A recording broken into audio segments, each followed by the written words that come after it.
Actes des Apôtres, chapitre 2. Le jour de la Pentecôte, ils étaient tous ensemble dans le même lieu. Tout à coup, il vint du ciel un bruit comme celui d'un vent impétueux, et il remplit toute la maison où ils étaient assis. Des langues, semblables à des langues de feu, leur apparurent, séparées les unes des autres, et se posèrent sur chacun d'eux. Et ils furent tous remplis du Saint-Esprit, et se mirent à parler en d'autres langues, selon que l'Esprit leur donnait de s'exprimer. Or, il y avait dans ces jours à Jérusalem des Juifs, hommes pieux, de toutes les nations qui sont sous le ciel. Au bruit qui eut lieu, la multitude accourut, et elle fut confondue parce que chacun les entendait parler dans sa propre langue.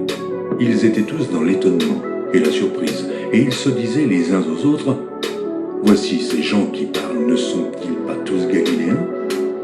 Et comment les entendons-nous dans notre propre langue, à chacun dans notre langue maternelle?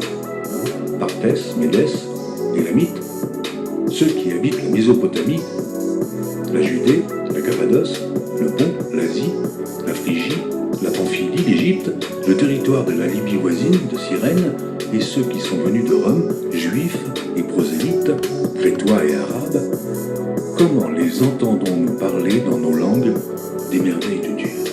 Ils étaient tous dans l'étonnement et, ne sachant que penser, ils se disaient les uns aux autres, « Que veut dire ceci ?» Mais d'autres se moquaient et disaient, « Oh, ils sont pleins de vin doux. » Alors Pierre, se présentant avec les 11, éleva la voix. Il leur parla en ces termes. « Hommes juifs, et vous tous qui séjournez à Jérusalem, sachez ceci, et prêtez l'oreille à mes paroles. Ces gens ne sont pas ivres, comme vous le supposez, car c'est la 3e heure du jour.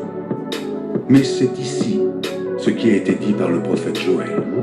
Dans les derniers jours, dit Dieu, je répandrai de mon esprit sur toute chair. Vos fils et vos filles prophétiseront. Vos jeunes gens auront des visions et vos vieillards auront des songes. Oui, sur mes serviteurs et sur mes servantes, dans ces jours-là, je répandrai de mon esprit et ils prophétiseront. Je ferai paraître des prodiges en haut dans le ciel et des miracles en bas sur la terre, du sang, du feu et une vapeur de fumée. Le soleil se changera en ténèbres et la lune en sang avant l'arrivée du jour du Seigneur, de ce jour grand et glorieux. Alors, quiconque invoquera le nom du Seigneur sera sauvé. Hommes israélites, écoutez ces paroles. Jésus de Nazareth, cet homme à qui Dieu a rendu témoignage devant vous par les miracles, les prodiges et les signes qu'il a opérés par lui au milieu de vous, comme vous le savez vous-même, cet homme, livré selon le dessein arrêté et selon la prescience de Dieu, vous l'avez crucifié. Vous l'avez fait mourir par la main des impies. Dieu l'a ressuscité en le délivrant des liens de la mort, parce qu'il n'était pas possible qu'il fût retenu par elle. Car David dit de lui, « Je voyais constamment le Seigneur devant moi, parce qu'il est à ma droite, afin que je ne sois point ébranlé. Aussi, mon cœur est dans la joie, et ma langue dans l'allégresse. Et même ma chair reposera avec espérance, car tu n'abandonneras pas mon âme dans le séjour des morts, et tu ne permettras pas que ton sein voie la corruption. Tu m'as fait connaître les sentiers de la vie, tu me rempliras de joie par ta présence.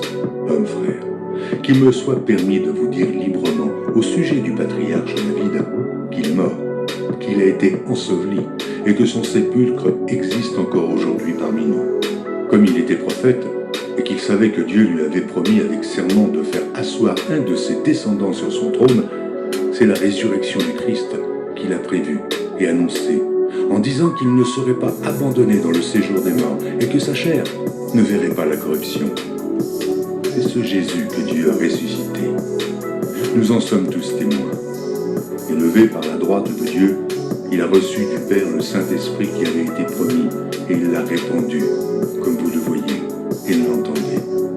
Car David n'est point monté au ciel, mais il dit lui-même, le Seigneur a dit à mon Seigneur, « Assieds-toi à ma droite, jusqu'à ce que je fasse de tes ennemis ton marchepied. » Que toute la maison d'Israël sache donc avec certitude que Dieu a fait Seigneur et Christ, ce Jésus que vous avez crucifié.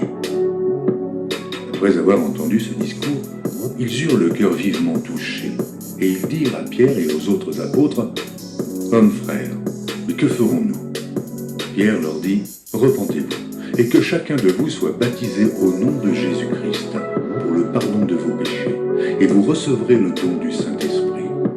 Car la promesse est pour vous, pour vos enfants, et pour tous ceux qui sont au loin, en aussi grand nombre que le Seigneur notre Dieu les appellera. » Et, par plusieurs autres paroles, il les conjurait et les exhortait, disant « Sauvez-vous de cette génération perverse. » Ceux qui acceptèrent sa parole furent baptisés, et, en ce jour-là, le nombre des disciples s'augmenta d'environ 3000 âmes.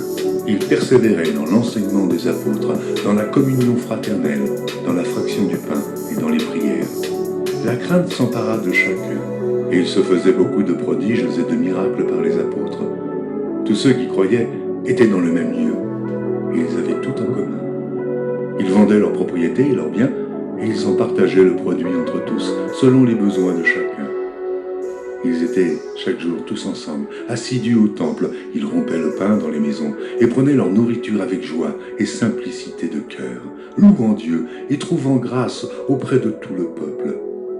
Et le Seigneur ajoutait chaque jour à l'Église ceux qui étaient sauvés.